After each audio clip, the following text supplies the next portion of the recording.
സകൃതകൃതാവായ നാട്ടുകാരെ ശ്രദ്ധിക്കുക, കലാപരിപാടികൾ തുടങ്ങാൻ ആരംഭിക്കാൻ. പരിപാടി മെയിൻ ലീഡ് നിർത്തിപ്പൊച്ചത് അഥവാ A B desire episode 30 review. So തുടങ്ങുന്നതിന് മുമ്പ് ഡിസ്ക്ലൈമർ എന്ന രീതിയിൽ പറയുവാണ്, ഇവിടെ ഞാൻ ഒരു തരത്തിലും ഒരു ആർട്ടിസ്റ്റുകളെയും അപമാനിക്കുന്നില്ല. എപ്പിസോഡ് കാണുമ്പോൾ നമുക്ക് പലപ്പോഴും പലതും പറയണം തോന്നും. എസ്പെഷ്യലി നമ്മൾ മലയാളികളെ സംബന്ധിച്ചിടത്തോളം നമ്മുടെ മനസ്സിൽ കുറച്ച് ഡയലോഗ്സ് ഒക്കെ വരും. സോ എൻ്റെ മനസ്സിൽ തോന്നുന്ന അങ്ങനത്തെ കുറച്ച് ഡയലോഗ്സ് ഒരു കോമഡി എന്ന രീതിയിൽ നിങ്ങളിലേക്ക് എത്തിക്കാൻ മാത്രമേ ഞാൻ നോക്കുന്നുള്ളൂ. ഇവിടെ ഒരാളെയും ഞാൻ അറിഞ്ഞുകൊണ്ട് അപമാനിക്കുന്നില്ല. അതുകൊണ്ട് തന്നെ എന്റർടൈൻമെന്റ് പർപ്പസ് എന്ന രീതിയിൽ മാത്രം ഈ വീഡിയോ കാണുക. അപ്പോൾ ഞാൻ എല്ലാവരുടെ അനുഗ്രഹ ആശീർവാദങ്ങളോട് കൂടി ഈ പരിപാടിയിലേക്ക് കാലെടുത്ത് വെക്കുകയാണ്.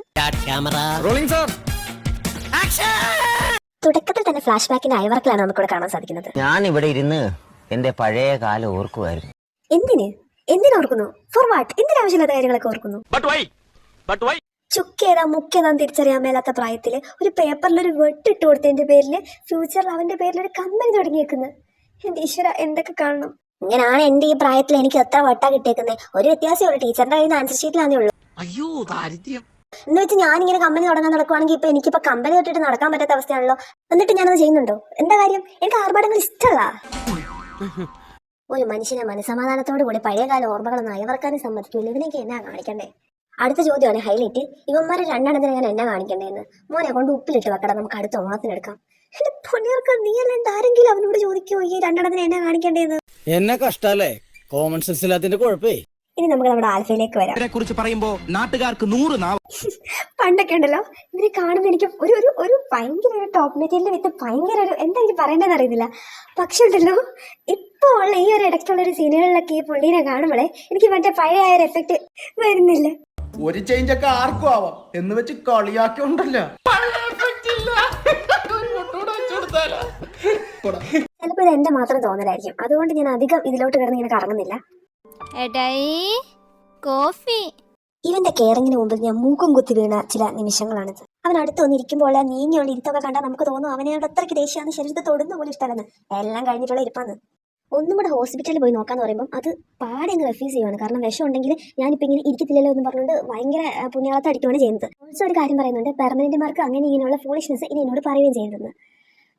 എൻ്റെ ഒരു സംശയം എന്താണെന്ന് വെച്ചാൽ, ഇവരെല്ലാം ഒമേഗ വേഴ്സിൽ തന്നെയല്ലേ മോനെ? നീയും അവിടെ തന്നെ ഉള്ളതല്ലേ? അതായത് എനിക്ക് ആൽഫകളെ ഇഷ്ടമല്ല, ആൽഫകളോട് എനിക്ക് ഇൻട്രസ്റ്റ് ഇല്ല എന്ന് പറയുമ്പോൾ ഇവിടെ മറ്റേ ചെങ്ങായി പറയുന്നുണ്ട് ഞാൻ ആൽഫ അല്ല പൊന്നു സുഹൃത്തെ, ഞാൻ എനിക്മയാണെന്ന്. മോനെ അനക്ക് എനിക്മ എന്താണെന്ന് അറിയില്ലേ? അതാണ് എനിക്ക് പ്രശ്നം. എനിക്ക് പറയാൻ പറ്റില്ല. പുട്ടിന് തേങ്ങാപ്പീര് ഇടുന്ന പോലെ അവിടെ ഇവിടെ കുറച്ച് മാത്രമേ കണ്ടുവരുന്ന ഒരു പ്രത്യേകതരം സാധനമാണ് എനിക്മ. ഇങ്ങനെ ഈ വിശാലമായി ഇല്ല. ചിലപ്പോൾ അതുകൊണ്ട് എനിക്ക് മനസ്സിലാവാത്താണെന്ന് പറയാൻ പറ്റില്ല. അതോ ഞാൻ എസ് ക്ലാസ് ആൽഫയാണ്, ഞാനാണ് ഏറ്റവും തലയ്ക്ക് മണ്ടേ നിൽക്കേണ്ട ആള് എന്ന് സ്വന്തമായി മനസ്സിനെ പറഞ്ഞ് ധരിപ്പിക്കുകയാണോ? എന്താണ് താങ്കൾ ഉദ്ദേശിക്കുന്നത് എനിക്ക് മനസ്സിലാവുന്നില്ല. ആ എനിക്മയുടെ പവർ 2-3 വട്ടം നല്ല വൃത്തിക്ക് എക്സ്പീരിയൻസ് ചെയ്ത ഒരു വ്യക്തിയാണല്ലോ. ഓൾസോ ഒന്നും വേണ്ട, കഴിഞ്ഞതിന്റെ മുമ്പത്തെ എപ്പിസോഡിൽ മുട്ടയിടാൻ മുട്ടി നിൽക്കുന്ന കോഴി നടക്കുന്ന പോലെയല്ലേ നടന്നു പോയത്. എന്നെ കൊണ്ട് ചരിത്രം ആവർത്തിച്ച് പറയിപ്പിക്കരുത്. ഇനി എനിക്ക് പറയാനുള്ള എനിക്മേനോടാണ്. പൊന്നു മോനെ ഇനി ഒന്നും പറയാൻ നിൽക്കണ്ട. 2 മാസം കഴിയുമ്പോൾ പോയി ഇന്ന് ഛർദ്ദിച്ചോളും. അപ്പം കാര്യം പിടി കിട്ടിക്കോളും. ഇനി ഛർദ്ദിച്ച് കഴിയുമ്പോൾ ഇത് ഇങ്ങനെ പറയുമ്പോപ്പാ, എന്റെ ഗർഭം ഇങ്ങനല്ല. മര്യാദക്ക് തത്ത പറയുന്ന പോലെ പറഞ്ഞോണം. സംഭവം പറയുന്നല്ല സത്യമാണെങ്കിലും മുന്നേ ചെയ്ത ഒരു കള്ളമായിരുന്നല്ലോ ഇപ്പൊ സത്യമായിട്ട് പറയുന്നത്. എങ്ങനെ സാധിക്കുന്നു? മുഖത്തൊരു എക്സ്പ്രഷൻ മാറ്റം പോലും ഇല്ലാതെ, ഒരു ഉളുപ്പില്ലാണ്ട് ഇങ്ങനെ പറയാൻ. ചെയ്തു കൂട്ടിയതെല്ലാം കള്ളത്തരമാണെങ്കിലും അതിലൂടെ ഒരാളുടെ ജീവൻ രക്ഷിക്കാൻ പറ്റി.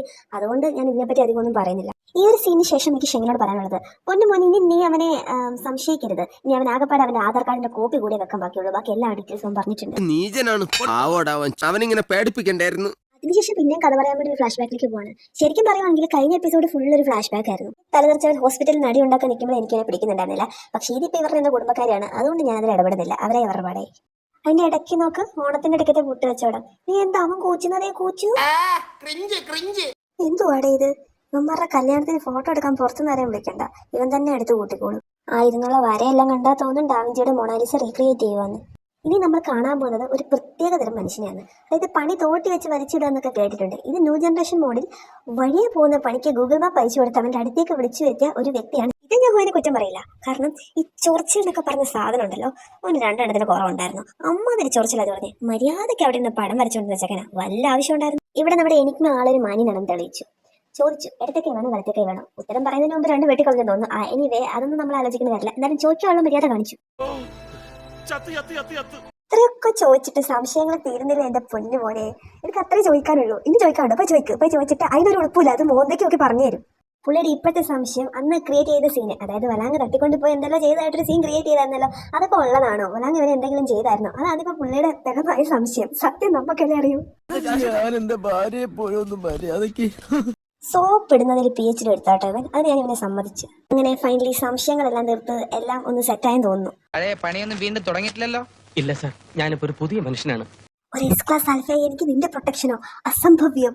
ആ ഒരു രീതിയിലാണ് അവനിവിടെ സംസാരിക്കുന്നത്. എനിക്ക് ഓർക്കാൻ വയ്യ. എന്റെ ദൈവമേ, അടുത്ത 2-3 എപ്പിസോഡ് കഴിയുമ്പോൾ വയറ്റിലൊരു കൊച്ചിയിട്ട് കിടക്കേണ്ട മനുഷ്യനാണ്. അവനിതെങ്ങനെ സഹിക്കും? ആ വിനയത്തോടുള്ള ചോദ്യം കേട്ടാത്തോന്ന് ഇന്നേ വരെ അവൻ അവന്റെ ശരീരത്തിൽ തൊട്ടിട്ടില്ലെന്ന്. ഞാനൊന്നും പറയുന്നില്ല, ആൾക്കാർ കാണുന്ന വീഡിയോ ആയതുകൊണ്ട് ഞാനൊന്നും പറയുന്നില്ല. ഉദ്ദേശം നടക്കില്ല. തരൂലെന്നൊക്കെ പറഞ്ഞെങ്കിലും അവിടെ ഒന്നും നടക്കാണ്ടൊന്നും ഇരിക്കുന്നില്ല. അതിനി അവരുടെ സ്വകാര്യതയായി. നമ്മളിനി അങ്ങോട്ട് അവരുടെ പ്രൈവസിയിലേക്ക് നമ്മൾ തലകടത്തുന്നത് ശരിയല്ല. നമുക്ക് വേറൊരു സ്ഥലത്തേക്ക് പോയി നോക്കാം. എനിക്ക് വളരെ ഇഷ്ടമുള്ള ഒരാളാണ് ഈ ഡോക്ടർ. മുഖത്ത് നോക്കി തുപ്പി വിടും. ഇന്നാളൊരു എപ്പിസോഡിലും വലാങ്ങിനെ നോക്കി തുപ്പി വിടുന്നുണ്ടായിരുന്നു. ഈ എപ്പിസോഡിലും അത് തന്നെ ചെയ്തു. ഒരു പേടിയില്ല, മോന്തയ്ക്കൊക്കെ കാര്യം പറയുന്നുണ്ട്. ഇത് നമ്മുടെ ഒമേഗ അവന്റെ ആൽഫേനെ ന്യായീകരിക്കാൻ നോക്കുമ്പോൾ ഡോക്ടറിന്റെ ഒരു ഡയലോഗ് ഉണ്ട്. എല്ലാം ഓക്കെ, ഈ ഗർഭത്തിന് എങ്ങനെ പറയും? ദിവ്യ ഗർഭമാണോ, ചുമ്മാ ഇരുന്നപ്പോൾ ഉണ്ടായ ഗർഭമാണോ എന്ന് ഒരു ചോദ്യമുണ്ട്. ഒമേഗയുടെ മണം പിടിക്കത്തില്ല, പക്ഷെ ഇതിനൊന്നും ഒരു പ്രശ്നമില്ല എന്നൊരു രീതിയിൽ ഇൻഡയറക്റ്റ് ആയിട്ടാണ് അവിടെ ഒരു കുത്തു കൊടുക്കുന്നത്. അതുപോലെ തന്നെ എപ്പിസോഡ് 1 മുതൽ ഞാൻ നോട്ടോട്ട വ്യക്തിയാണ്. കെയറിങ് എല്ലാം കൊണ്ടും ഒരു പെർഫെക്റ്റ് ബോയ് ഫ്രണ്ട് മെറ്റീരിയൽ. താങ്കൾക്ക് വിരോധമില്ലെങ്കിൽ വേണമെങ്കിൽ ഒരു ജീവൻ തരാൻ ഞാൻ റെഡിയാണ് എന്ന് പറഞ്ഞുകൊണ്ട് ഞാൻ ഇന്നത്തെ എപ്പിസോഡ് 13 റിവ്യൂ ഇവിടെ അവസാനിപ്പിക്കുകയാണ്. ഇവരെ ട്രോളുന്നതിൽ നിന്ന് എന്ത് സുഖമാണ് നിനക്ക് കിട്ടുന്നത് എന്ന് എന്നോട് ചോദിക്കുന്നവരോട് ഇങ്ങനെ എന്തെങ്കിലുമൊക്കെ പറയുമ്പോഴേ എന്റെ മനസ്സിനൊരു സന്തോഷം ഉണ്ടാവും. അപ്പൊ അടുത്ത എപ്പിസോഡ് വരുന്നവരെ എല്ലാവർക്കും വിടാം. Tata bye bye. ഞാൻ പോകുന്നു. Bye bye.